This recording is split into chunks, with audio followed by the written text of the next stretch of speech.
Assalamualaikum warahmatullahi taala wabarakatuh and salam sejahtera.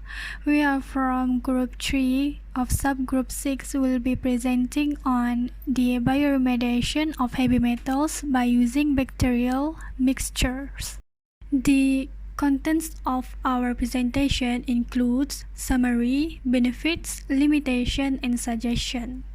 First is the summary of research article. In this journal, Khan et al. 2016 analyzed how bacterial mixture can satisfy bioremediations of heavy metals. Heavy metals depositions in water, sediments and soils has progressively caused a significant threat to the environment. In recent years, numerous technologies were developed to reduce or recover heavy metals from contaminated environments, such as the use of bacterial mixture technology in bioremediations.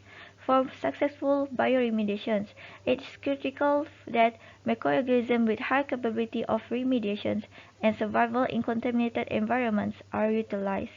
Heavy and hazardous metal pollution in the environment as a result of mining, metallurgical activities, and other chemical industries is a global concern that has an effect on public health as well as the ecosystem. To address this research gap, the remediation capacity of heavy metals by pure and mixed material cultures for bioremediation process applications were studied. The purpose of this study was to explore whether there was a synergistic effects between bacterial mix and bioremediations of lead cadmium copper mixture from polluted soils. For the methodology, we read the Bacillus aeruginosa B21, Sporosarcina soli B22, Enterobacter cloacae KG46, and Enterobacter cloacae KG47 were proven to be an excellent microbially induced calcite precipitation (MICP) after being identified from abandoned mining site in Korea. Optical density, pH, urease activity, calcite production, heavy metal tolerance, and impermeability assessment were all measured during the experiment. Next, we have the results and discussion. Through changes to bacterial mixture, synergistic effects were discovered for the repair of various heavy metals, with remediation rates of 98.3% for lead, 85.4% for cadmium, and 5.6% for copper after 48 hours. Column tests of bioremediation rates increased in the following order: cadmium 42.4%, copper 76.2%, and lead 98.5%. In comparison to the single culture technique, the bacterial combination displayed increased rate of growth, urease activity, and tolerance to heavy and hazardous metals. Most importantly, the bacterial combination showed improved resilience and effectiveness in heavy metal remediation. In conclusion, when comparing to individual culture methods, it was found that the application of bacterial mixture are the most effective in the bioremediation of heavy metal contaminated environments, as demonstrated by results data. The highest bioremediation efficiencies were noted for lead, while the lowest removal efficiency were detected for cadmium. The results of this research proved that bioremediation with the bacterial mixtures of isolated strains were a good strategy in developing effective, efficient, and economic methods of heavy metal bioremediation, and the introduction of these indigenous bacteria could be used for contaminated soil bioremediation without disturbing the target environment. Next is the benefits of bacterial mixtures in heavy metals bioremediation. Bacterial mixtures have synergic effects on bioremediations of heavy metals such as plumbum, cadmium, and copper that are found in contaminated soils and contaminated environment. In order to use bacterial mixtures, one must identify the remediation potential it has, the capacity, and the survivability of that microorganism in a contaminated area, because it is important for the successful of the bioremediation process itself.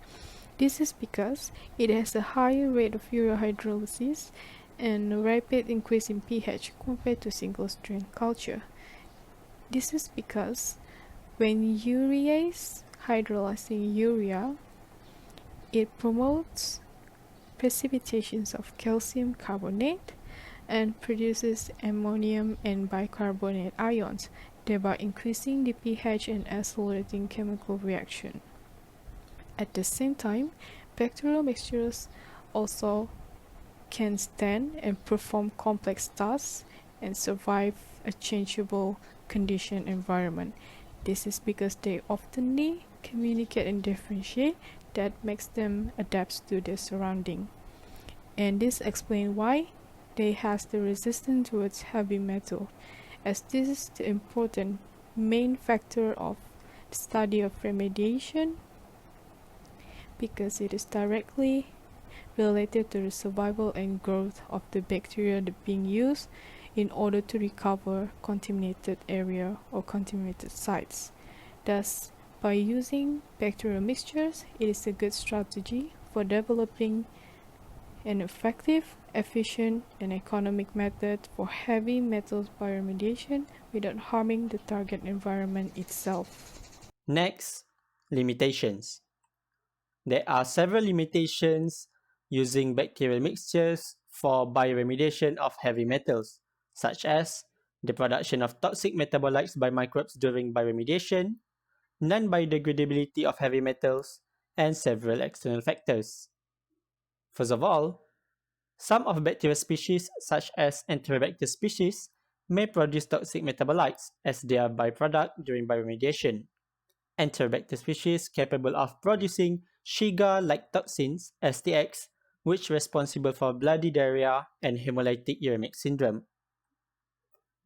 Furthermore, heavy metals cannot and hardly to be treated completely with low concentrations of microbes used.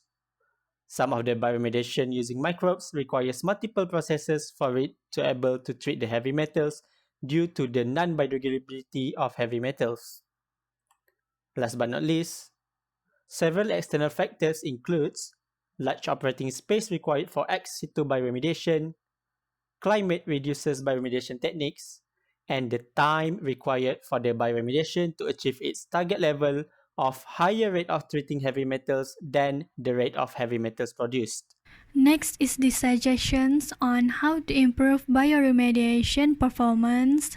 Examples of preferred techniques are biosorbents and bioventing. Firstly, biosorbents is a technique that utilizes alternative bioeconomical materials such as application of microorganisms, specifically bacteria, algae, yeast, and fungi, as for elimination of heavy metals. This method potentially effective and readily available to attract opportunities as low-cost means in protecting pollution. Next is bioventing, that are used to manage airflow stimulation by transporting oxygen to unsaturated zone, especially for free product recoveries such as light non-aqueous phase. This method improves indigenous microbes' activities by adding nutrients and moisture to improve bioremediation to conserve pollutant to become harmless. Lastly is the conclusion. In comparison to individual culture methods, it was found that the application of bacterial mixture are the most effective in the bioremediation of heavy metal contaminated environment.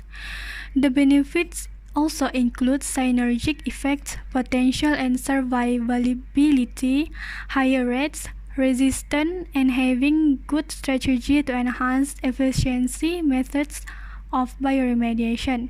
Like other technologies, heavy metal bioremediation also confers limitations such as producing toxic metabolites, non-biodegradable and external factors. Few suggestions have been made such as the development of biosorbents and bioventing. Hence, extensive research is needed on the method or technologies associated with bioremediation to improve its successfulness to be easily utilized by the future generation to produce multiple harmless final products. That's all from our group. Thank you.